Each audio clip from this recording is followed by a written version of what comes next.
Hello students, welcome to basics academy. मेरा नाम है सिमरन गुप्ता और आज मैं आप सबके लिए लेकर आई हूँ क्लास 10 का एक topic from English literature from this book. तो लेट्स गेट स्टार्टेड और जानते हैं ये क्या है। Okay, so it will be the continuation of the cat. Lesson 7 का हमारा कूल कैट आ गया है वापस। जैसे कि हमने यूनिट 1 में पढ़ा था कि असली कैट का जो पर्सनालिटी है वो शाम के वक्त है ना, जब दिन ढल जाता है तब बाहर आता है। और सेकेंड वाले पार्ट में हमने पढ़ा था कि कैट कैसे अपना हिस्सा मांगता है, ठीक है, गेस्ट से, जो कि बहुत फनी था। और भी कई सारी बातें थे, ठीक है, यूनिट 2 में। और आज हम इसी पार्ट का कंटिन्यूएशन करेंगे जो कि है यूनिट 3, हमारा last part. Okay, so here we go. When the family has finished tea, ठीक है, जब चाय पीना खत्म हो जाता है फैमिली का, and gathers round the fire, और सब फायर के आसपास बैठते हैं, ठीक है, फायर यानी आग तापने के लिए बैठते हैं सब, ठीक है। The cat casually goes out of the room, और जो वो बिल्ली है वो चलकर बाहर चला जाता है, ठीक है, रूम के बाहर। True life now begins for him, अब जो असली लाइफ है कैट का, ठीक है, वो शुरू होता है। He saunters down his own backyard, ठीक है, वो क्या करता है, शॉन्टर्स यानी walks in a slow and relaxed manner. तो कहाँ पे वो वॉक करता है स्लोली स्लोली रिलैक्स मैनर में? अपने ही बैकयार्ड में, यानी घर के पीछे वाला हिस्सा, outdoor area located behind a house. Springs to the top of the fence, और फिर क्या करता है, जंप करते हैं फेंस के उस पार, ठीक है। फेंस यानी a barrier made of would, metal और वायर, जो घिराव रहते हैं ना घर के बाहर, वायर का या फिर वुड का, ठीक है, ऐसे स्टैंडिंग पोजीशन में इस तरह से हम स्टैंड, इस तरह से कुछ रहता है आपका, देखिए ऐसे करके, और फिर वुड्स रहते हैं ऐसे करके, तो ये फेंस रहते हैं, ठीक है, घर के आसपास या फिर आपके गार्डन के आसपास या पार्क के आसपास भी रहता है फेंसेस दिया हुआ। Now drops lightly down to the other side, और वो धीरे से कहाँ जंप करके चला जाता है, फेंस के उस तरफ। ऑलराइट, फिर क्या होता है, चलिए देखते हैं। Then he trots across and skips to the roof of an empty shed, ठीक है। ट्रॉट्स का मतलब moves quickly with short step, छोटे छोटे स्टेप लेकर जल्दी जल्दी मूव करते हुए कहाँ चला जाता है, उस पार, उस तरफ, किस तरफ, एंड जो आपका बैकयार्ड है, बैकयार्ड के को भी वो क्रॉस करते हुए और आगे निकल जाता है, ठीक है। Then and skips to the roof of an empty shed, और एक एम्प्टी शेड रहता है, ठीक है, जिसे हम बोलते हैं ना, वो निकला हुआ पार्ट रहता है सामने का, विंडो के सामने या फिर आपका डोर के सामने रहता है, तो शेड के रूफ के ऊपर वो स्किप करता है, जंप करता है, ठीक है। His movement becomes light and panther like, उसकी जो मूवमेंट है ना वो कैसी बन जाती है, लाइट, लाइट यानी फ्लेक्सिबल और बिल्कुल स्मूथ, ग्रेसफुल और एकदम पैंथर की तरह, ठीक है। पैंथर लाइक मतलब मूव्स लाइक अ पैंथर, वो पैंथर की तरह मूव करना शुरू कर देता है।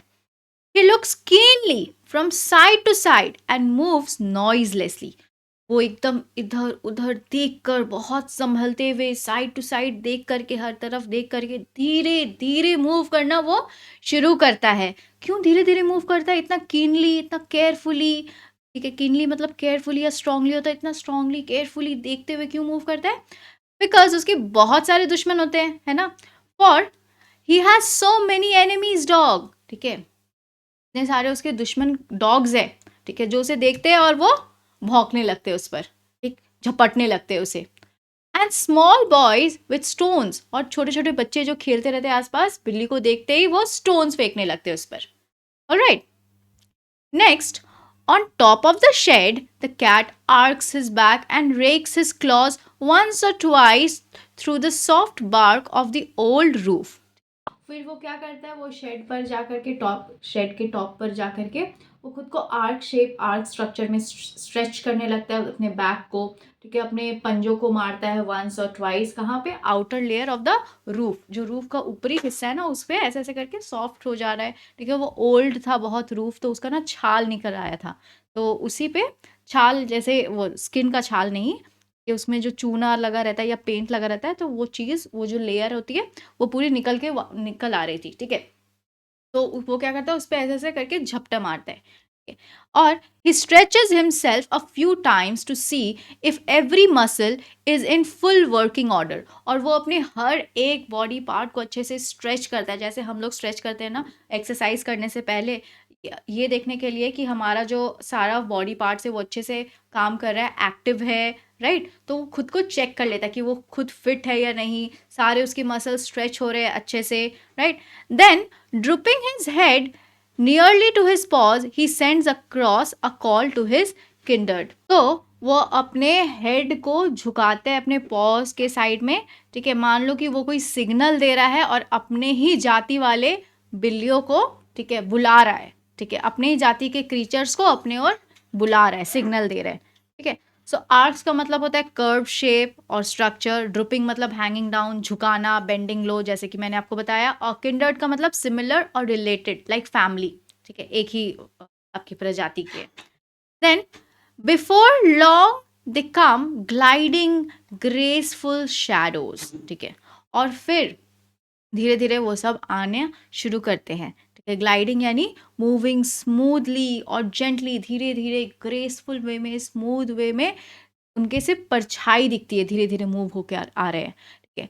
No longer are they the meek creatures who an are go व mewing for fish and milk, ठीक है? अब वो लोग वही सेम क्रीचर्स नहीं थे जो अपने घरों में जहाँ वो लोग रहते हैं एज अ पेट एनिमल, ठीक है, एकदम आलसी जैसे पड़े हुए हैं, जो कोई काम नहीं करना चाहते हैं, एक अनइंटेलिजेंट, एक बेवकूफ़ जैसा कोई एक जानवर है जिसे कुछ नहीं आता है, डल है, बोरिंग है, जो सिर्फ म्याऊं म्याऊं करते रहता है, ठीक है, सबके पीछे घूमते रहता है ताकि उसे कोई खाना दे दे, फिश या मिल्क मिल जाए उसको किसी तरह।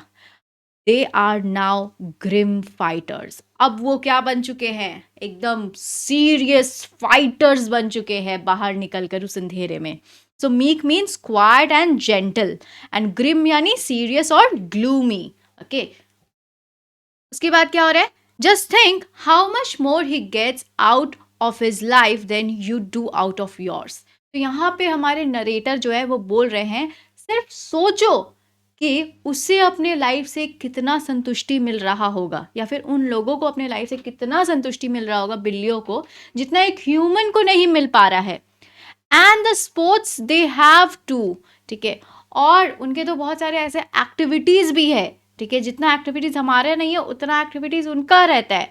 As they get older they go in for sport to the suburban backyards, ठीक है? सबर्बन यानी relating to areas outside a city. जैसे जैसे वो ओल्ड हो जाते हैं, जितना वो इन्वॉल्व होते हैं बाहरी एक्टिविटी में, वो कहाँ चले जाते हैं? Suburban backyard, relating to outside of a city, जहाँ पर लोग जाकर बसना पसंद करते हैं, जिनकी बहुत सारी गार्डन्स होती है ना? जैसे kind of bungalow type house. City में अब क्या होती है? अपार्टमेंट्स होती है, बिल्डिंग्स होती है, ऐसे बंगलो वगैरह या फिर फार्म हाउस वगैरह आपको नहीं मिलेगा। बट अगर आप ये सबर्बन एरिया में जाएंगे ना, इसको रेसिडेंशियल एरिया भी कह सकते हैं, यहाँ पर आपको सिर्फ लोग रहते हुए आरामदायक जिंदगी बिताते हुए आपको दिखेंगे, ठीक है? These backyards that are dull to us, ये जो बैकयार्ड हमारे लिए एकदम डल होते हैं, कोई काम के नहीं होते हैं, are to them hunting grounds, ये उनके लिए क्या बन जाता है? बिल्कुल हंटिंग ग्राउंड। जैसे शेर के लिए उसका जंगल जो है वो हंटिंग ग्राउंड है, वैसे ही ये बैकयार्ड, हमारे घर का जो पीछे का हिस्सा जो एकदम पड़ा रहता है, कोई काम का नहीं रहता है, बड़ा बड़ा ज़मीन, ये उसके लिए हंटिंग ग्राउंड बन जाता है। where they have more gallant adventure than King Arthur's knights ever had। और यहाँ पर वो लोग एकदम ब्रेव, एकदम नॉबल वाला, जैसे होता है ना ग्रेट पर्सनालिटी, जो लड़ाई कर रहे हैं, जंग में जा रहे हैं, ठीक है, आर्मी सोल्जर, जैसे किंग अर्थर्स के जो नाइट्स थे, नाइट्स यानी सोल्जर्स थे, ठीक है, वो जाते थे ना जंग लड़ने, और वो लोग कैसे थे? गैलेंट थे, यानी बहुत ही ब्रेव थे, नोबल थे, और बहुत ही रोमांचक तरीके से वो लोग लड़ते थे। उनका लाइफ बहुत रिस्की हुआ करता था, लेकिन उनको बहुत एक्सपीरियंस मिलता था।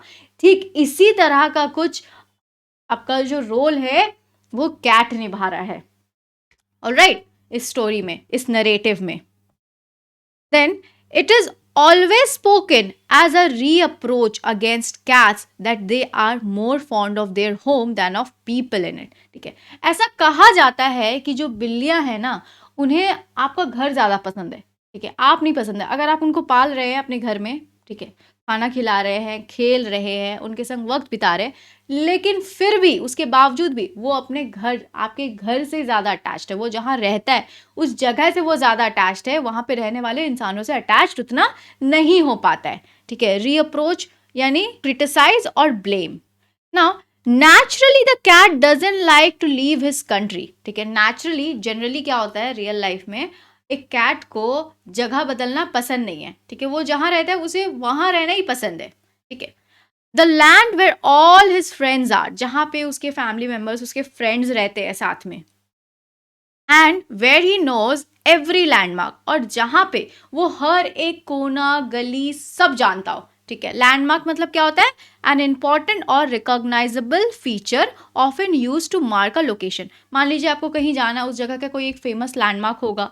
ठीक है, तो आप उस जगह का लैंडमार्क का नाम लेकर के जा सकते हैं। जैसे आप अगर बस में ट्रैवल करते हैं, तो बस में आपको मान लीजिए जाना रहेगा, आपको जाना है लेनिन स्ट्रीट। ठीक है, जो कि है आपका बोल सकते हैं आप एस्प्लैनेड की तरफ। ठीक है, या फिर आपको जाना रहेगा न्यू मार्केट की तरफ। ठीक है, तो आप क्या बोलेंगे, बस वाले को एग्जैक्ट एड्रेस देंगे? नहीं, आपसे बोलेंगे भाई एस्प्लैनेड जाना है मुझे, आप वहाँ ड्रॉप कर दो, या फिर आप बोलेंगे भाई मुझे न्यू मार्केट आप उतार दो, वहाँ से मेरा लोकेशन सामने है। क्योंकि वो एक तरह का हब बन चुका है, वो एक तरह का जंक्शन बन चुका है। या फिर आप बोल सकते हैं वहाँ पे लोग उस चीज़ को जानने लगे, उस जगह को जानने लगे हैं, और वो एक तरह से लैंडमार्क की तरह एक्ट कर रहा है। Right? Exiled in a new land, he would have to learn a new geography. अगर वो नई जगह जा रहा है, ठीक है, एक्साइल्ड यानी अगर उसे अपने लैंड से निकाल दिया जाए, sent away from own land, ठीक है, उसे भेज दिया जाए, निकाल दिया जाए अपने ही जगह से, ठीक है, जहाँ वो रह रहा है अपने ही एरिया से, तो उसे क्या करना पड़ेगा, नए लोकेशन में जाना पड़ेगा, उस नई जगह को फिर से पढ़ना पड़ेगा, स्टडी करना पड़ेगा कि कहाँ क्या है। ठीक है, कौन सी जगह फुटपाथ है, कहाँ रास्ता है, कहाँ मेन रोड है, कौन सी गली कहाँ जा रही है, ये सारी बातें उसे जाननी पड़ेगी। So when the family moves, the cat if allowed will stay at the old house. अगर मान लीजिए एक फैमिली आई, उसका एक पेट कैट है, तो वो जिस घर में वो फैमिली रुकती है ना, और मान लो अगर ऐसा सिचुएशन हो कि फैमिली को शिफ्ट करना पड़ा, ठीक है, तो वो अपना घर छोड़ के सामान समेट के चले जाएंगे। लेकिन जो उसकी पेट बिल्ली है, अगर वो अलाउ करते हैं ना, तो वो पेट बिल्ली की यही मर्जी होगी कि वो वहीं पर रह जाए। ठीक है, उसे कोई लगाव नहीं है अपने मालिक से।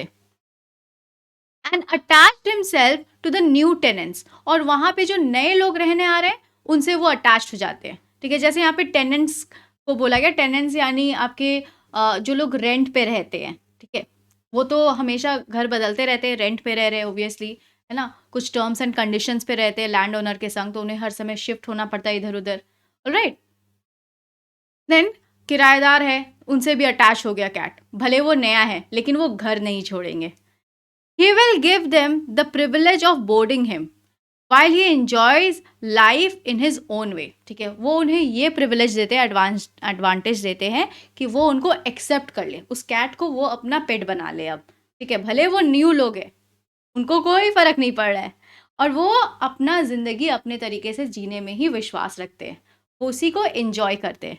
बोर्डिंग मतलब living in someone's house usually with meals included, मतलब उनको वो पोस ले, ठीक है, या पाल ले अपने घर में, ठीक है, और उसको खाना देते रहे, फिश और आपका मिल्क देते रहे। ठीक है, कुछ नहीं चाहिए उसे, और बस उसे अपना घर प्यारा है, अपना जगह प्यारा है। Alright, so this comes to our end of unit 3, the chapter the cat. ठीक है, आई होप आप भी बहुत कुछ सीखे होंगे कैट से, है ना, किस तरह वो लॉयल्टी निभा रहा है अपने फैमिली, अपने फ्रेंड्स के लिए, वो जगह नहीं छोड़ना चाह रहा है, किस तरह वो अटैच्ड हो जा रहा है एक ही जगह से। ऑलराइट, और वो अपने लाइफ से कितना ज़्यादा सेटिस्फाइड है। ठीक है, जो है बस उसी से वो संतुष्ट है। राइट, वो नए की एक्सपेक्टेशंस ज़्यादा नहीं रखते हैं। तो if you have any doubts please comment your doubts. मिलते हैं हम नेक्स्ट वीडियो में।